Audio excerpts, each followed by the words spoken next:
얼마 전 통신사 뉴스원이 포털에 올린 기사입니다. 서울 지하철 3호선 전동차 안에서 한 여성이 쓰러졌는데 짧은 반바지 차림 때문에 남성들이 돕기를 꺼려했다는 내용입니다. 핫팬츠, 남성들 외면 등 자극적이고 단정적인 제목을 달았습니다. 7,000개 가까운 댓글이 달렸습니다. 괜히 도와주다 신체 접촉을 하게 되면 성추행범으로 몰리게 될까봐 도움을 주지 않은 것이라는 등 왜곡된 남녀인식을 언급한 내용이 상위권이었습니다. 기사의 출처는 보배드림이라는 자동차 관련 인터넷 커뮤니티에 올라온 8줄짜리 짧은 글. 해당 글에는 핫팬츠라는 표현도 남성은 도와주지 않았다는 표현도 없습니다. 이 글이 올라가자 30여 곳의 언론사가 인용해 기사를 쏟아냈습니다. 그러나 이번에도 역시 글쓴이에게 확인한 언론사는 거의 없었습니다.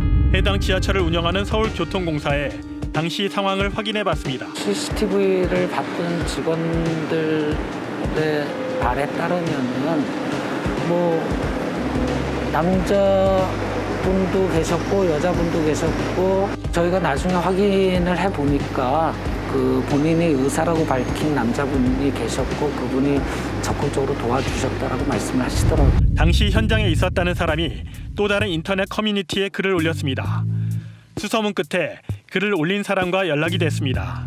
남자분들이 도와주지 않아서 결국 이제 여자분들이 도왔다 이렇게 써져 있는데 전혀 그런 상황이 아니었고 일단 쓰러지자마자 진짜 남자 여자 할 것 없이 다 달려와서 이제 괜찮냐고 하고 이제 제가 119 신고하고 압구정역에서 멈추고 그 여자 한 분이랑 남자 두 분이랑 당시 여성의 옷차림도 기사 제목과는 달랐다며 왜 그 부분이 강조됐는지 이해할 수 없다고 했습니다. 장화가 너무 길었고 거의 바지도 무릎 위까지 올라오는 거여서 신체 노출은 거의 무릎 정도밖에 없었거든요. 이건 아닌데? 약간 이렇게 생각도 하고 그 당시에 그 사건을 겪었을 때 굉장히 뭔가 가슴 따뜻해지고 훈훈해지는 일이라고 생각을 했는데 네. 그분이 묘사하신 거에 따르면 너무 정반대의 내용이어가지고 되게 어이가 없고 화가 나고. 최초 기사를 쓴 기자는 자신이 인용했던 커뮤니티에 장문의 글을 남겼습니다. 이 글에 서울교통공사에 문의했을 때 지역과 시간대조차 나오지 않는데 당시 그런 사건이 있었는지 여부를 알 수 없다는 답변을 들었다고 썼습니다. 사실관계 확인을 했다며 취재 경위를 밝힌 겁니다.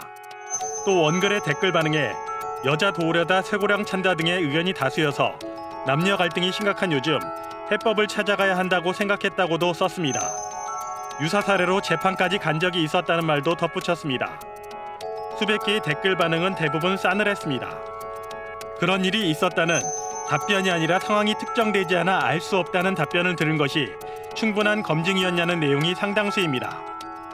팩트체크가 되지 않은 주관적인 익명의 글을 검증 없이 활용하면 기자의 책임이라는 지적도 있었고 기사 내용도 진지한 문제의식보다는 남녀 갈등을 자극적으로 서술하려는 것이 느껴졌다는 비판이 쏟아졌습니다. 해명글은 현재 삭제된 상태입니다. 익명의 시간과 장소도 특정되지 않은 글이 하나 올라왔습니다. 그러면 이제 사실 확인을 하는 게 먼저겠죠. 그렇죠. 1차적으로는 공신력 있는 기관, 교통공사나 119 등의 확인을 하고요. 그 다음에는 신고자, 당사자, 목격자 등의 복수의 그 관계자에게 확인을 한 다음에 기사를 쓰는 게 맞습니다. 그러면 확인을 한 후에 6하 원칙에 따라서 사건 발생 기사를 쓰는 게 정석적이겠죠. 1차 보도를 한 기자가 확인을 한 거는 교통공사 측에 연락을 했고 교통공사 측에는 그런 사건이 있었는지 없었는지 알 수 없다였습니다. 그런데 이 상황에서 기사가 나갔습니다. 더 놀라운 거는 그 기사를 이제 따라 쓴 기사들이었는데요.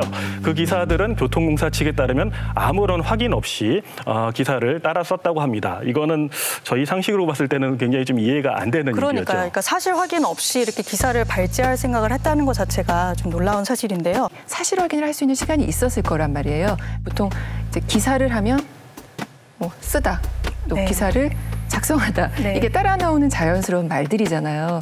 근데 이제는 이런 시대에서는 기사를 복붙하다, 기사를 베끼다. 네. 또 기사를 확산하다, 스크랩하다, 쏟아내다. 이런 말들이 더 자연스럽지 않나? 기사를 전달하기만 하다. 네. 네. 그러니까 그런 생각까지 들 정도였습니다. 또 하나 또 큰 문제점이 굉장히 단정적인 표현을 썼다는 거 아닌가요? 네, 기사 제목에 보면 굉장히 자극적인 제목들이 특별히 많았습니다. 뭐 갑론을박 논쟁 이런 표현들은 물론이고 꼭 남자가 도와줘야 하나 여자들은 뭐 하고 라는 걸 이제 쌍따옴표를 붙여서 얘기하기도 하고요. 그리고 이제 또 문제가 원래 게시글에는 없었어요. 근데 핫팬츠녀라는 글이 등장을 하고요. 또 여성 하반신 사진까지 등장을 하게 됩니다.